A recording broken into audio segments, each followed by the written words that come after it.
आज विटा येथे सतर्क नागरिक स्वयंसेवी सामाजिक संस्था महाराष्ट्र राज्य पोलीस मित्र उपप्रादेशिक परिवहन कार्यालय सांगली, विटा वाहतूक शाखा विटा आणि श्री टेके आय क्लिनिक सांगली यांच्या संयुक्त विद्यमानाने रस्ता सुरक्षा सप्ताह 2026 निमित्ताने वाहन चालकांचे मोफत नेत्र तपासणी शिबिर आयोजित करण्यात आले। देशातील अपघाताचे प्रमाण रोखण्यासाठी शासनाकडून दरवर्षी जानेवारी महिन्यात रस्ता सुरक्षा सप्ताह आयोजित केला जातो। यामध्ये लोकांच्या मध्ये जनजागृती करण्याचा प्रयत्न शासनाकडून केला जातो। यातीलच एक भाग म्हणून सतर्क नागरिक स्वयंसेवी सामाजिक संस्था महाराष्ट्र राज्य पोलीस मित्र ही मागील 10 ते 15 वर्षांपासून अपघात रोखण्यासाठी वेगवेगळे उपक्रम राबवत असतात।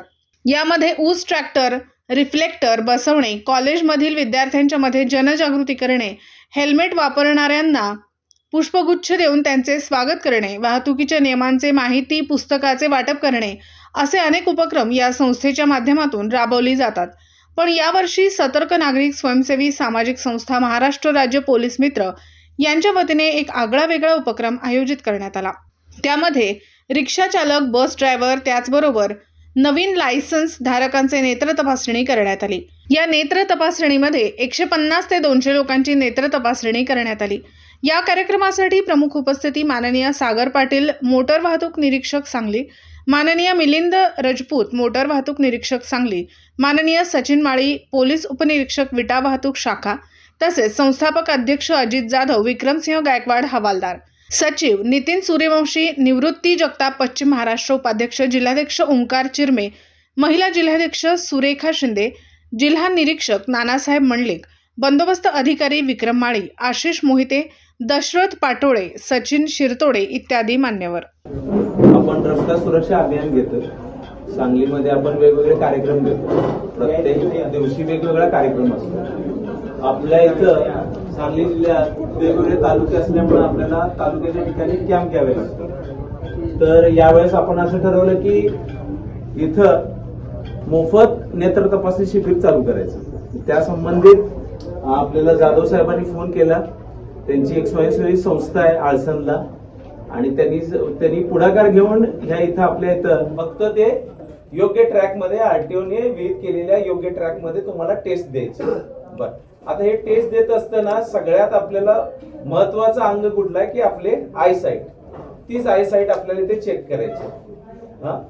तर मी सर्वात पहिले यांचं अभिनंदन करतो की त्यांनी विटा या ठिकाणी नेत्र तपासणीचं आयोजन केलेलं आहे। बाकीचे मग तेच मार्गदर्शन करा। या निमित्ताने आपण आज आपल्या संस्थेच्या वतीने तसेच सांगली प्रादेशिक परिवहन मंडळ याच्या तसेच विटा वाहतूक शाखा याच्या वतीने आपण रस्ता सुरक्षा सप्ताह याच्या निमित्तानं डोळे तपासणीचा कार्यक्रम आयोजित केला आहे। हे कार्यक्रम घेण्यामागचं कारण असं आहे की अलीकडच्या काळात बरेच अपघाताचं प्रमाण वाढलेलं आहे।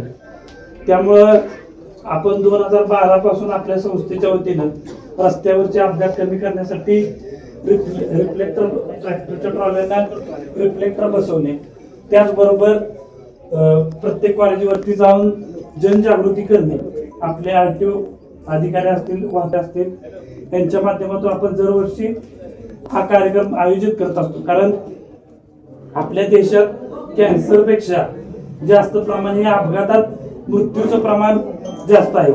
त्यामुळं आजकाल काळाची गरज झाली की वाहतुकीचे नियम लोकांना सांगणे, त्यांच्याविषयी जनजागृती करणे, हे कोणीतरी पुढाकार घेणं गरजेचं आहे। कारण आपण पण एक ह्या समाजाचा घटक आहे। या समाजाचा घटक असताना आपली पण जबाबदारी आहे, जशी अधिकाऱ्यांची जबाबदारी आहे की आपल्यासारख्या सामान्य माणसाला असं वाटत असतं की अधिकारी जबरदस्ती आपल्याकडून